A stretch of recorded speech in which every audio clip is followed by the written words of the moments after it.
लोकप्रतिनिधी, शासनाचे प्रतिनिधी, लोकांमधले प्रतिष्ठित नागरिक असे सगळे मिळून आज तो हजर होते. काही मंडळी व्हिडिओ कॉन्फरन्सिंगवर होते. काही यांना संपर्क, एक दोन यांना संपर्क साधता आला नाही. आणि हा गंभीर प्रश्न जो आहे तो कोल्हापूरच्या दृष्टिकोनातून काहीतरी सोडवणूक त्याची झाली पाहिजे, त्यात काही प्रश्न नाही.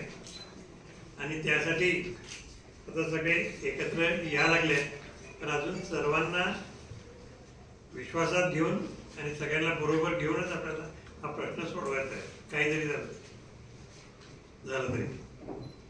तर मला वाटतं आता आमच्यामध्ये जे साधारण बोलणं झालं त्यात असं ठरलं की मुख्यमंत्र्यांची वेळ मागून घ्यायची आणि त्यांच्याबरोबर एक बैठक होईल. पुन्हा एकदा म्हणजे आता होईल.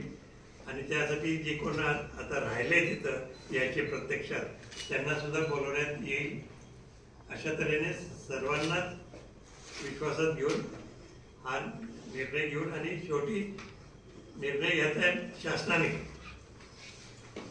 शासनाने याच्यावर गांभीर्याने निर्णय घ्यायचा आहे तो ते घेतील लवकर.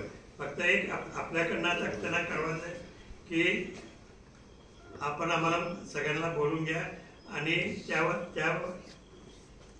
बाबतीमध्ये निर्णय घ्या असं समजता का तुम्ही? कोण विरोधक आहे, कोण समर्थक आहे? आपल्या सगळ्यांना घेऊनच काम करायचं आहे. सगळ्यांशी संपर्क झाला. दोघं कोल्हापूरचे आपले चांगले माहितीचे, माझे चांगल्या माहितीचे असल्यामुळे ते कोऑर्डिनेट करून आम्ही फोनवर बोलून घेऊ आणि त्याची मीटिंग बोलवतील मुख्यमंत्री. त्यांना आम्ही रिक्वेस्ट करू की हा विषय लवकर सोडवा. एकच आहे, बरोबर आहे बाळासाहेब? कोल्हापूर शहराची हद्दवाढ झाली पाहिजे आणि हद्दवाढ घ्यावं लागेल.